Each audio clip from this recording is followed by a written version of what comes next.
itu di pasal 2 bahwa finance itu baru bicara tentang masalah fidusia kalau sudah memasuki yang pertama aja pasal 2 toh. Belum kepada pasal 11, belum ke 36, belum 14, belum pasal 15. Belum.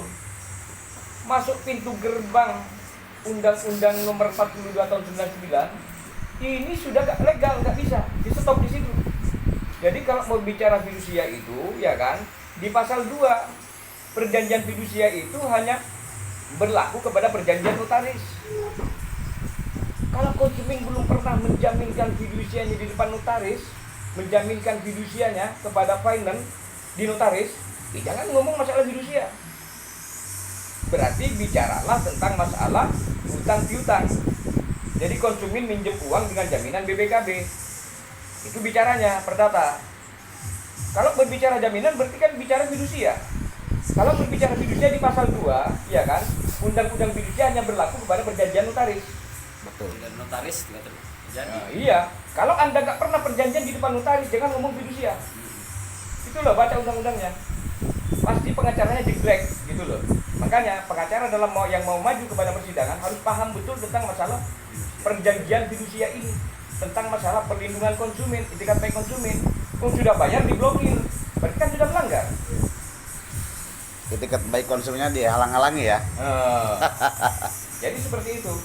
Jadi mau melawan, mau perang tentang di pengadilan, ya kan, kita harus pasukan kita dulu dibenahi.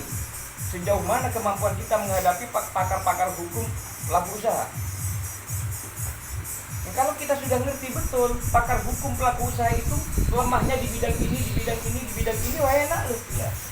Dan kuncinya di situ. Dihantam satu aja di pasal 2 aja sudah di blank. Maju kepada pasal 11, iya kan?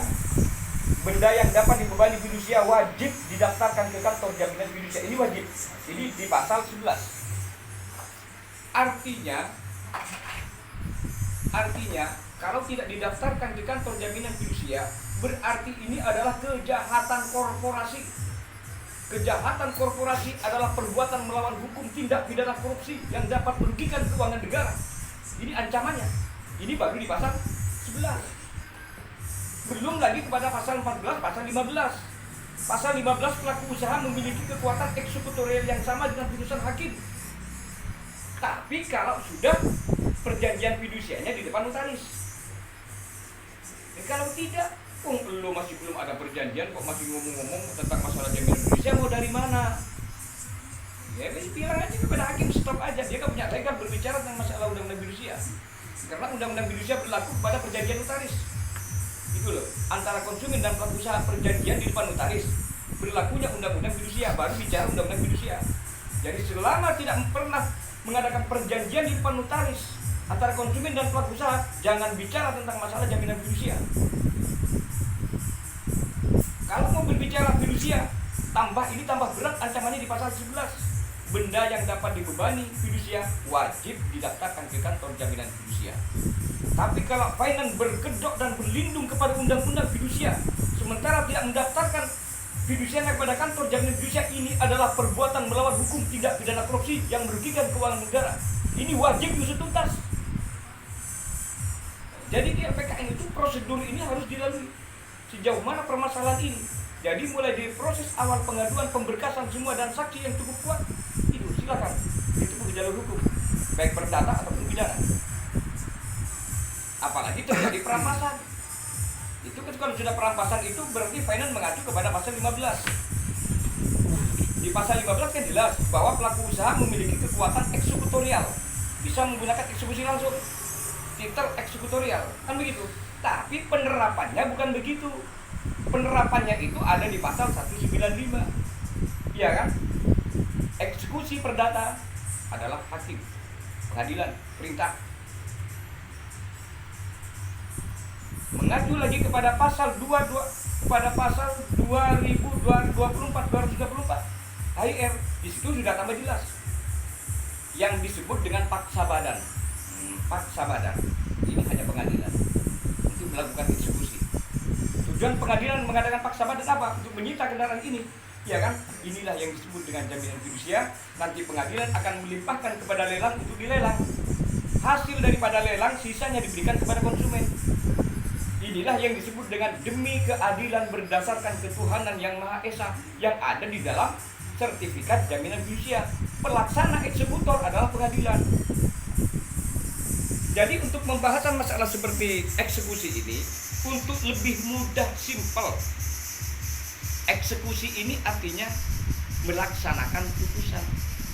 Arti daripada eksekusi, melaksanakan putusan pengadilan.